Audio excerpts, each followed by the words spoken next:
Welcome to the Savvy Shopkeeper Retail Podcast. This is episode 50, and it is a bit of a surprise episode. I'm interviewing someone today, and it is Becky Tyre. Am I saying that right? Absolutely. Okay, that's what I thought. Becky Tyre of Retail Details, the podcast. And I'm really excited because Becky, I feel like I've been following you on Instagram and Facebook since I started my brick and mortar store.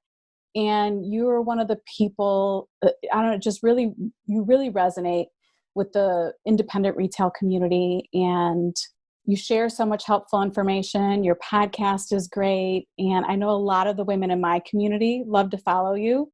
So I'm really excited to interview you today. So thank you for being here. I really appreciate it. Oh, thank you for having me. Everything you just said back at you. I think we have very similar audiences. So hello to your entire audience. I think we have a lot of mutual friends. I also want to add that this interview is really timely because we're recording this on Monday, November 23rd, and it will publish on Thanksgiving.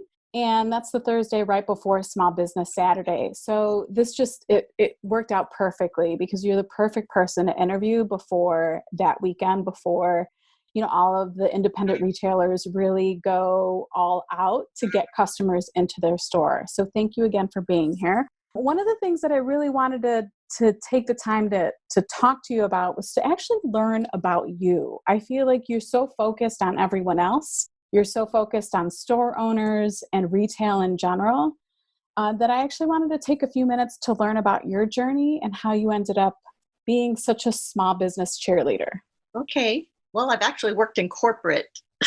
And most people are surprised to hear that I came from a corporate background was my very first retail job. But it started before then. And my love for retail and visual merchandising, which is kind of where I started long before that. So I was a retailer, though, before discounters started and big box stores. So I've seen a lot of changes in retail, and I've watched it very, very closely. I did work in retail in corporate for Federated Department Stores, which is Macy's, many people will know. But I worked in Florida, so it was called Burdines. And that was in Florida after I was in college. I started before college and then went to work for them after college as well. But my first real love of retail, more specifically visual merchandising, came with my very first real job, which was in high school when I worked at Disney World in Orlando. And all my girlfriends and I worked at Disney, and we would carpool to Disney World, and then we would carpool, home afterwards. But I worked as the golden girl at Crystal Palace, which there's another whole side story there because I wore a floor-length velvet gown. Picture that in Florida. And things were very, very different in the late 70s. So side story, I'll tell you that later if you want to hear it, if we have time. But that's a completely different story. But my girlfriends were all servers in restaurants. So they didn't get off work until their last table was finished. But since I wasn't a server, I was usually the first one done. So I would go down into the tunnels after I got off my shift and change into my street clothes. And I would go up to Main Street and I would go shopping in the stores or just go walking in the stores. And I just loved the displays. I would walk through the stores and it was like my happy place and my wind down after work. Your feet are so sore from standing all day. But I would go walking through the stores and just marvel at the beautiful displays. And to this day, I still follow some of the visual merchandisers at Disney, both California and Walt Disney World on social media because they're just the masters of creating lovely displays, what they call merchantainment. So I think that really is what sparked my love of visual merchandising. And even though I never worked in visual merchandising at Disney World, it really did spark it. But I also attribute Disney and the culture at Disney through their orientation and their training to a lot of what I learned about customer service. And I feel like I've shared that through the years as I've trained and have taught retailers. And then when I worked for the Burdines, the Federated Department Stores, I worked in training and I taught. And I taught retailers and I taught managers and trained them through the years and shared the Disney culture through them. And then after that, went into independent retail. And then after independent retail, became a retail consultant. And then after that, started teaching seminars. And through the seminars, no, after that, became a blogger. So around the time that I started hearing about blogging, decided to blog about visual merchandising. It just seemed such a perfect fit because I thought if I loved all these pictures of beautiful store displays, certainly blogging was the perfect avenue for that. And I remember the first time that the blog hit 1 million views, and I was just through the roof. The first time it hit 1,000, I was excited. I remember showing my husband the stats, and then when it hit 1 million, I was just ecstatic. And that was 1 million after a month. A month of views. You pulled out your stats at a month. And then the next time I checked, it hit 1 million after a week. And my husband's like, you must be reading it wrong. I'm like, no, people love looking at store display pictures. And the same time that it hit 1 million after a week, I got a call to start doing seminars at conferences and at trade shows. And it just kind of went from there. And then retail details just became a thing because people were very interested in hearing about visual merchandising. And then I started teaching others how to do it. And it was really just seminars for visual merchandising or just showing people pictures and telling them about what the elements are that make it effective. And then it expands beyond that, of course, to the actual techniques and where to get the props to do it with and how to do it incorrectly as well as correctly. And, there's more to it than just showing a picture, but that really is the basis for it. And people can learn from the pictures. And like I said, the elements and the creation and the science behind it. So it went from there. And then after teaching the seminars and stuff, and then having the blog, then I started being a writer. And I started writing for various magazines. And then for the last 5, maybe 6 years, I've been a regular contributor for Gifts and Decorative Accessories magazine. And then my blog morphed from a blog into a podcast. And here I am in the 3rd season of the podcast, but I'm currently on a short hiatus for a medical leave because I have a shoulder injury. So I'm hoping that will be short. The doctors say it will not be a short recovery, but I'm hoping that the actual podcast hiatus will be short. But with not being able to lift my arm to even put my headphones on, I'm not real sure because I have I have a recording studio and a full set of recording equipment, and I do all my own editing and everything. So I'm not real sure how long it's going to be, but hopefully I'll be back soon. Yeah. Okay. So, I did not want to interrupt you. I have so much to say. I will say that it all makes sense. Like now it all makes sense. I was just so curious about your journey, but it really truly makes sense, especially your passion for merchandising and displays when you come from a Disney background. I think people see Disney as just an amusement park. And oftentimes I don't think people realize Disney's a retail giant. Absolutely. They have so much influence there and so much history there. So now this totally makes sense to me. I love that I asked you this question. I was really curious. I also want to say that the transition to blogging also probably really made sense to you or for you. I tell people when I talk about my journey, both with the store, because my store started as a blog with my sister where we DIY'd projects and did tutorials on our blog, and then it turned into the store. And then Savvy Shopkeeper was more of a passion project, and that blog turned into a business. Right. So I don't have 1 million views though. So that is amazing and really, really impressive. Like that you could even did you get 1 million views in a week? Yes. Wow. Yeah. So I imagine your blog still gets probably, a ton, thousands and tens of thousands of views still. Did you take your blog down when you switched to a podcast, or It's just archived. I haven't checked it in months. It's okay. archived. That's fantastic. So still go and look at it, but it's not even publicized anymore, but it still sits there. Yeah. No, that's amazing though. And then it also makes sense then that you became a writer from there. So, and then we also talked about your shoulder injury because Becky has a grandson, right? Yes. And she's been really frustrated that she hasn't been able to pick him up because of the shoulder injury. So hopefully you'll get back to podcasting soon. I'm sure you're anxious to do that too. maybe more anxious to pick up the grandson than to start podcasting again. It's a close thing. I do love my work and my grandson. Yeah, that and it really shows. And I'm sure anyone who's listening who follows Becky on social media, they're probably shaking their head yes when you say like that. It shows your passion for retail shows for sure. I'm sure everyone agrees. So I'd really like to just shift and ask you some questions because everyone, or I think the majority of everyone that listens to this podcast, they're either brick and mortar store owners or they're makers with online shops, or they're both. A lot of the independent retailers who listen to my podcast or they're part of my communities also make their own products. I give them a ton of credit for doing both.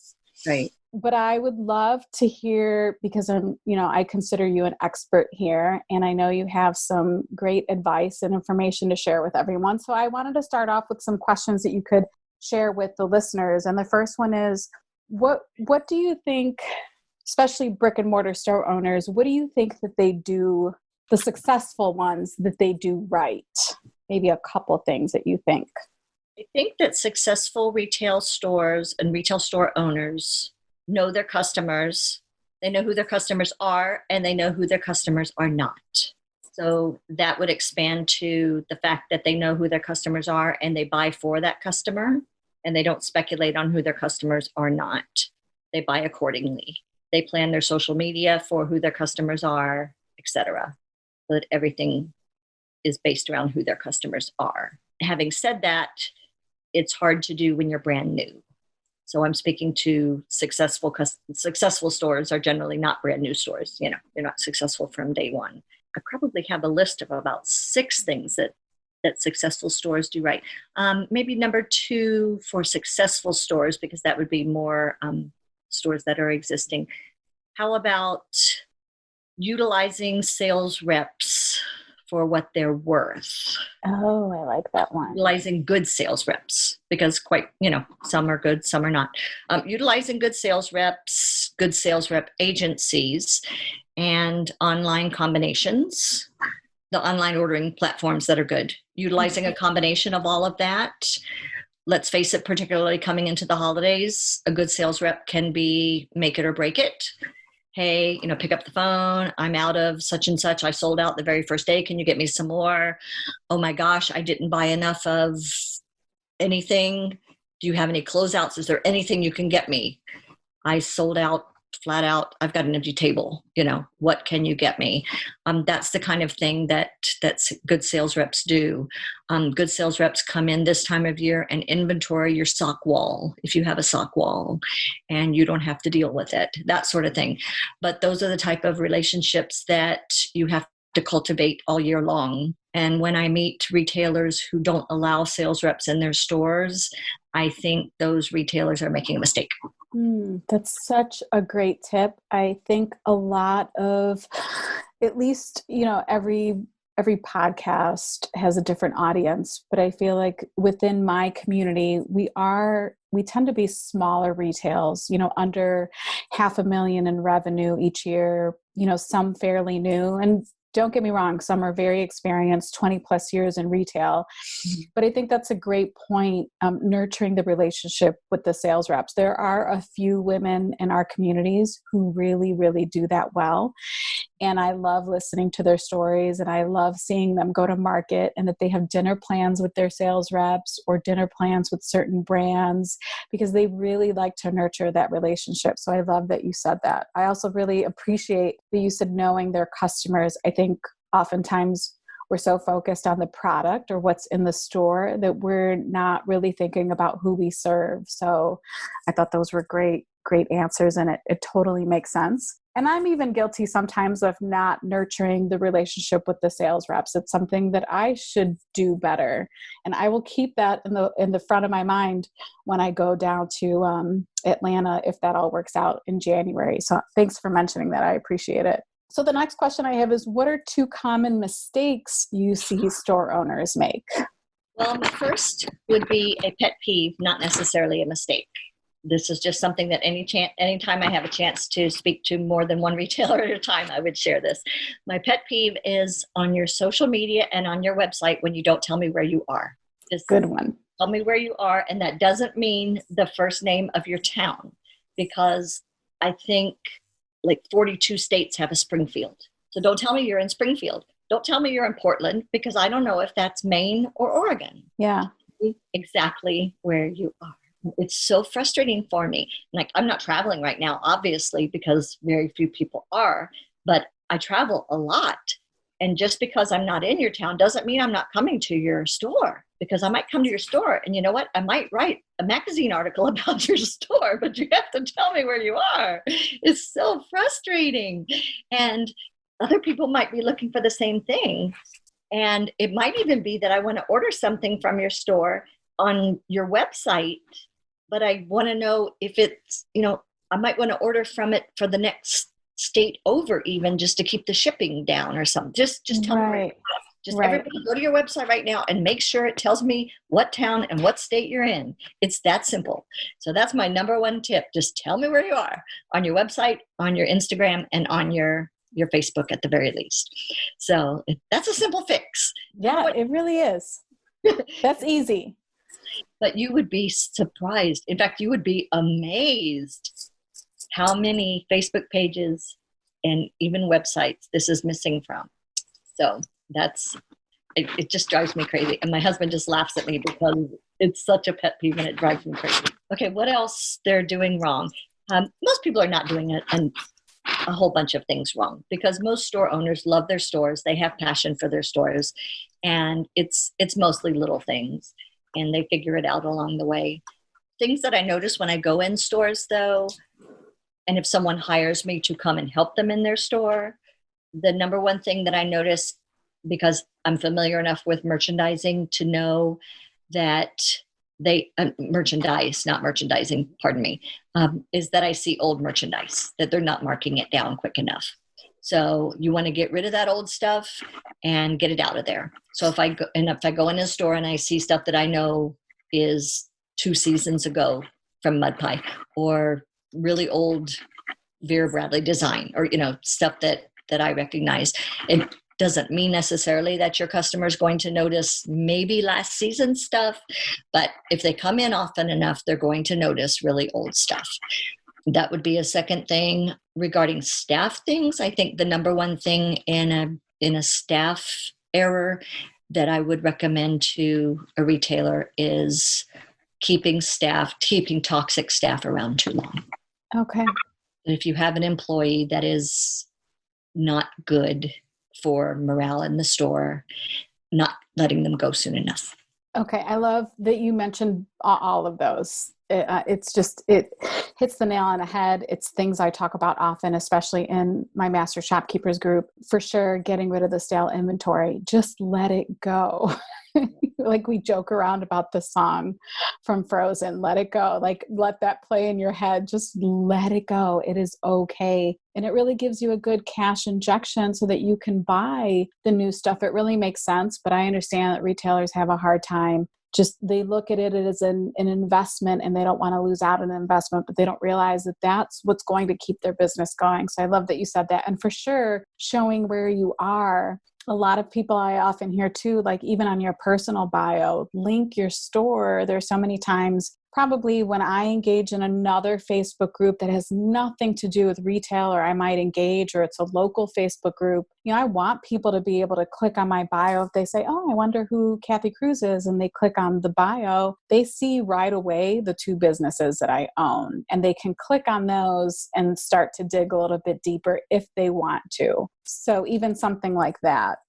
So my next question was, originally I was going to ask you about where your passion came from for displays and merchandising, but we know that. So what about maybe like two tips for good, effective, either storefront window displays or merchandising in stores? I think sometimes there are those of us who feel like we could always improve here. So I would love to know like what your best tips for that. Okay. 2 things. Number 1, very simple, no clutter. Just declutter the displays. Similar to like the old-fashioned tip, when you get dressed and you put on your accessories, take one off. Basically, that's the same thing with displays, to declutter the displays. And then second thing is to create height in the displays. by putting either boxes or some kind of height onto your tables, and to build height into the displays so that you have things build up into displays with either risers or boxes or whatever you can use to create different heights within the displays to draw your eye around the display. Personally, I don't like symmetrical displays, but that's something that different visual merchandisers will argue that fact. Some like symmetry in the displays. I think symmetry doesn't make the eye stop, and asymmetry makes the eye stop and catches the eye. So I definitely vote for asymmetry in displays. Okay, I win here because my sister is all about symmetry, and I hope she listens to this episode, and I'm all about asymmetry. So I hope she listens to this, because I always tell her, like, I'll even look at the expression on her face when we do something, and I can see she's so thrown off because it's not symmetrical. It's the funniest thing. That's good. That would prove my science, because symmetry is pleasing, and your eye would flow right past it. Displeasing, not displeasing in a negative way. You want it to stop the eye. I'm so happy I have an argument now for the way I think. No, that's great. I wonder how many people listening to this podcast are thinking the same thing, like, that makes total sense, and they're shaking their heads. Yes. The same argument as the pop of color. Right. Pop of color that we all have heard about for years catches your eye because it's there to startle you in a way, the same way that asymmetry does. Makes sense. Totally makes sense. Never thought of it that way, though. You win. Sorry, sis. What's that? You win. Sorry, sis. No, winning.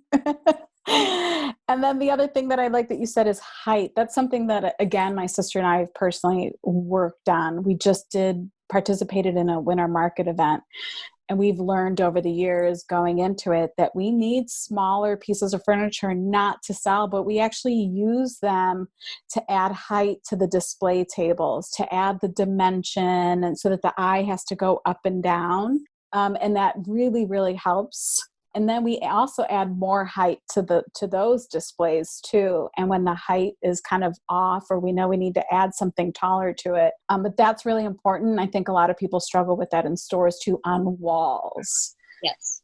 Do you have any suggestions for people who, like, personally, I'm not a huge fan of slat walls, but I understand they make sense. Some suggestions for those of us that don't want to use a slat wall, but want to add height to our displays on walls? Yes, you can mount things up towards the ceiling, like boxes or things, and then use them like a shelf up at the top, and then just put even decorative things up there. You know, in a store that sells like rustic looking things, you can put little vintage looking things up there.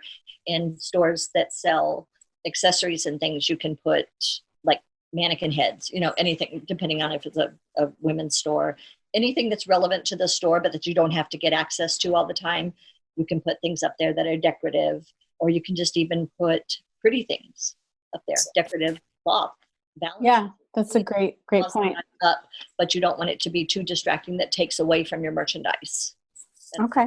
The problem with doing that. And it depends on the height of your ceiling, so that you don't draw away from the actual merchandise itself. Okay. And then the next question I wanted to ask you is, what are you seeing? Because I know you interview a lot of people, a lot of retail store owners for the Retail Details podcast. What are some of the things that you're seeing that retailers are doing now? We haven't really talked about the pandemic or COVID.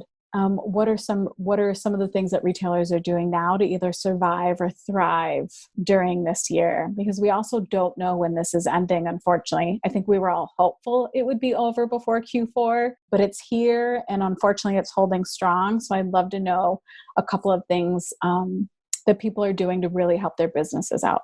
Obviously, I'm sure you're hearing the same thing. Well, you have been. I've been listening to your podcast. The pivots, obviously, the people that are adding things. There's a wonderful local store here where I live. Her name is Jess, and it's Home Goods of Margaretville. And she just absolutely brought in she's a kitchen store. She brought in refrigerators and started selling locally grown food from the farmers. And she's probably having her best year ever. And, bravo for her. And I'm just so proud of her for pivoting. And that's wonderful because she was able to do that. Her store would have had to close down as being non-essential, and she absolutely made herself essential. And she's doing great. And that's wonderful. Everyone's not able to pivot that much and do that. That's ideal for her. It doesn't work for everyone. Other people have pivoted to doing the Facebook Lives and swear by it, and doing the even if you do the like FaceTiming and walking through your store and selling that way, that's working for people. And that's great for those who embrace it. I know people were very resistant. There's a lot of store owners that were very uncomfortable with putting themselves on a camera and walking around their store. But once they got comfortable with it and did it, you see them in the different Facebook groups saying, guys, you have to do this. It's working. We're selling merchandise. People that didn't have a website and jumped on it and got their website, even as simple website, they got it up and running. Those who were resistant doing that are paying the price because they have nothing when their store is closed. Those who weren't willing to do curbside lost out on that. It's embracing whatever they could do and doing it. You miss out if you didn't jump on any way to do sales. So I applaud anyone who stepped out of their comfort zone. Those who didn't are probably not in business now. So bravo to those of you who embraced. But I think the key was listening to your fellow store owners who were willing to share what was working for them. So I think the key here is networking and networking with others. I know you have a mastermind group where everybody shares with each other. And I think you have different levels of that, don't you? I do. I have two levels. Yeah, that's wonderful. For those who are not able to do that, I also, not with any kind of a formal thing, but I'm also willing to introduce store owners to other store owners just through my database. I say, hey, here's a store that's kind of like yours. Yeah. Just connect them. So if anyone wants to reach out to me, if they just want a store buddy, like a pen pal. Like biz besties. Yeah, biz besties. Just so that someone has somebody else to talk to that they can ask questions with on a very informal basis. I don't stay involved. I just introduce them just so that there's someone that they can connect with and ask, because I know I've always said retail is very lonely. And unless they're involved with a group like yours, or even with the Facebook groups, some people are still not comfortable with asking their questions. Some people are just shyer than others, and sometimes it's very personal, and sometimes you're feeling very down or very lonely. This is a really, really rough time for a lot of people. But there's a lot of successes out there, and more than ever, we need to connect people, and you're doing it. I'm doing it. Other retailers are putting themselves out there and saying, if you need help, reach out. And so if there's any connections that any of us can make, I do think that we're all are willing to do that. Certainly I am. So please feel free. If anyone wants to reach out, I'm happy to connect you with others. There's not a whole lot that I can do sitting here in my cabin in the mountains. I can't hop on a plane right now. I can't hop in my car and go to a lot of stores and do that. But there are a lot of people that are doing it right. Pay attention to social media. Scroll through and see what people are doing right on Instagram and on Facebook. Look for best practices. Pay attention to the hashtags. I know that when you go to my posts, look on the hashtags and see what hashtags I'm posting. I try to mix it up and put different ones. Sometimes it's Shop Main Street. Sometimes it's a different form of Shop Local. But look on there and see what hashtags are on there. You might find one that you might find very helpful to follow, and you might see some good examples on there. I'll try to mix it up this coming week on purpose for that reason. After Thanksgiving, this post. After Thanksgiving, yeah, after Turkey Day. This just confirms I'm so grateful you were willing to be interviewed, and we're not even done yet. I still have a couple more questions, but everything that you've said is so extremely helpful. And I love that you offered to pair up similar business owners if they wanted a business friend, because I agree it is very lonely. And that's part of the reason why I started Savvy Shopkeepers, because I felt lonely and I had no idea what I was doing and felt like I had so much to learn. And I agree that, even within my own communities, there are different levels. There are some people who don't engage at all. And then I often wonder, are they okay? Is everything okay? And then every once in a while, I get a message from them and they say, I know I'm quiet or I don't engage a lot, but I take everything in. And I think that's okay. Do what works for you. Everyone is different. There's introverts, there are extroverts, there are people who are willing to share everything. There are people who hold things a little bit closer to their chest. But in the end, what's really important is that we're all respectful and kind and that we help each other out. And you've just said so many great things on this episode, and I'm sure you're helping anyone listening, especially heading into December, because that's, such an important month for most of us. And that leads me into January, which really would kick off the market events. And my sister and I share this pretty regularly, is that we attend America's Mart in Atlanta. And I write about America's Mart. It's the only market that I'm familiar with, but I know you travel to all of them, or many of them, maybe not all of them, many of them. And you have so much more experience with them than I do. So I'm just curious, do you have any tips about attending a big market event? I'm going to answer as though COVID's not involved, okay? Okay. I've been to pretty much all of the major markets. There's a few regional ones that I haven't been to. So let's start with New York Now, because that's not a permanent market center. And I'm going to skip America's Mart because you've covered that one extensively, and I know you're very familiar with that one, and so your audience would be. New York Now is in the Javits Center, and it's all booths. So for those people that are familiar with America's Mart, you would picture New York Now being more like the Temporaries, where you would go booth to booth to booth. But it's a little bit more like aisles and aisles and aisles of booths. And so rather than having any showrooms like America's Mart would have, New York Now is all booth after booth after booth. And in order to do that, I always recommend that someone does homework in advance, which you recommend with America's Mart too.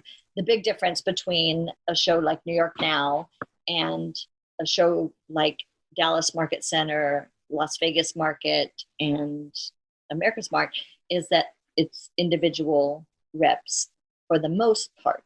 There are a couple of showroom type booths there that are in the lobby that are a showroom group rep agency that sets up in the lobby. But otherwise, it's rather than when you go to the showrooms in America's Mart and you see a line inside a showroom, each of those lines has an individual booth at New York Now. So you're going to see, rather than seeing your rep in a showroom, you're going to see either a rep inside a booth, or you're going to see the owner or the manufacturer themselves inside the booth. So you're going to go up and down the aisles, and they're grouped together in lifestyle, and then jewelry, its own, handmade is in its own section. But then sometimes they're broken up into other sections too. Kids has its own section, stationery has its own section, but then there's also this section that's like Luxe, or sometimes it has a different name. And then jewelry will also be in that section. Candles are generally in their own section. It's pretty easy to navigate. It's actually very easy to navigate, except for the time when this Luxe area has its own section, and you have to figure out if it's like a high-end candle, it's going to be over in that section. High-end jewelry is going to be over in that section. And sometimes some of my retailers find that a little bit confusing. But if you follow the directory and you know what line you're looking for, it's super easy to navigate in that way. So it's just walking aisles like the temps are. But my advice is always to do your homework in advance. And number one, no matter what show you're going to, is to put the app on your phone. Because the app on your phone is so easy to use no matter what show you're going to these days. Follow the app on your phone. You can punch it in. It usually shows where you are. And not only that, but the app on your phone shows what's going on special during the show, whether it's events that are going on, whether it's cocktail parties, whether it's seminars like mine, whether it's special events that they're having, whether it's a fashion show, whatever's going on. All of that is on the app too. It shows where you can find food in the building. It shows where you can hop on a bus to get back to your hotel. It shows all of that kind of thing are on the app. So I always suggest that that you put the app on your phone. Also, if you check in with any kind of buyer services or anything, there's usually some kind of special thing going on where there's maybe a buyer's breakfast. If it's your first time attending, get in touch with, like at New York Now, Amy is the buyer services person, and she's fabulous. So I would suggest like follow her on Instagram first, so you can, find out what's going on that way. And then also go to the website for whatever show you're attending in advance when you register, and find out what's going on there. Sometimes there are seminars or webinars, things like that in advance too. So check out the show. You can find the maps of the different floors or the different things in advance. Do homework in advance is what I'm getting ready to say. No, it's true. There's so much information out there. Planning is key, and planning will lessen the overwhelm. Absolutely. You can plan out your day. You can plan out your appointments. You can plan out times to explore. You can do so much of that on their website. Yeah. And the app is really helpful. Like I said, I've only been to Atlanta, but it is really helpful. It'll even show you as you're navigating a certain floor what direction you're heading in, so you know if you're heading in the right direction or not. It's fantastic. That's a great tip. Dallas Mart and for Las Vegas Market as well. Okay. Yeah, that's great. Good to know. So I think we're going to wrap it up. So I thought I'd just wrap it up by asking if you had any other words of wisdom for retailers, whether it's pandemic related. I know so many of us are tired of pivoting and talking about that, but it is a must. Or whether just it's in general, if you have any words of wisdom for the people listening. My biggest thing right now, and it is pandemic related, is to stay in front of your customers. And this is the perfect time of year to reach out to customers. If possible, through the mail. I know snail mail is not everyone's favorite, but if there's any way to reach out through the mail, at least to the top tier customers, even if it's the top 10, 12, 20,000, whatever, depending on the size of store, a handwritten note is huge. And if there's any way to reach out with even a postcard or anything, it means a lot. This is the time of year to remind people that local is important. I'm really big on not the guilt trip. There's differing opinions on that. I'm a huge shop local enthusiast. In fact, I'm going to be working with a national Main Street organization next year. And one of my questions to them before I accepted was, are you guys going to be running any kind of a guilt? Yeah. And the answer was no, that's not good. No, I agree too. And I understand, I hear both sides, but I'm on your side on this. I don't want to guilt anyone to shop local or shop small. I'd rather use other ways to convey, important information, or that would convince them, or, make them feel that it's a good idea for them. It's a good idea for their businesses. It's a good idea for their communities. I do appreciate that. Right. When I'm over with your customer service and come in my store, and I'm going to care about you. I'm going to sell you wonderful products at a fair price, and you're not going to mind if it's 50 cents more in my store than it is online, because I'm going to make you feel really good when you come in my store, and you're going to feel good because I care about you. You're going to feel good because I have a lovely place for you to visit, and you're going to feel good because I'm part of the community, and so are you. Beautiful. That is the perfect way to end this episode. I have goosebumps. It's perfect. Thank you. I really appreciate that. So I want everyone to know, how can they connect with you? Because I think after listening to this podcast, if they don't know about you already, they're going to want to know where to follow you and where to listen to your podcast. Well, I'd love to hear from anyone. My favorite place is Instagram, and it's easy. I'm at Retail Details on Instagram. If someone wants to reach out to me on email, it's hello@retaildetailspodcast.com. My website is retaildetailspodcast.com. And Facebook is facebook.com/theretaildetails. I'm at Retailer Podcast on Twitter, but you won't find me there very often. But maybe I'm laid up with a hurt shoulder, I'll get more active on Twitter. Yeah, we'll tell everyone, go to Instagram. Go to Instagram. And Pinterest is fun. My Pinterest is quite active. A lot of followers there, at least. I don't always upload a bunch of pictures, but I'm working on that to get it a little more active recently. And Pinterest is pinterest.com/store displays. Oh, that's good to know. I don't think I knew that. Okay. Yeah. I jumped on that one really early. And I think that's it. I did Facebook, Instagram. Yeah, that's it. Okay.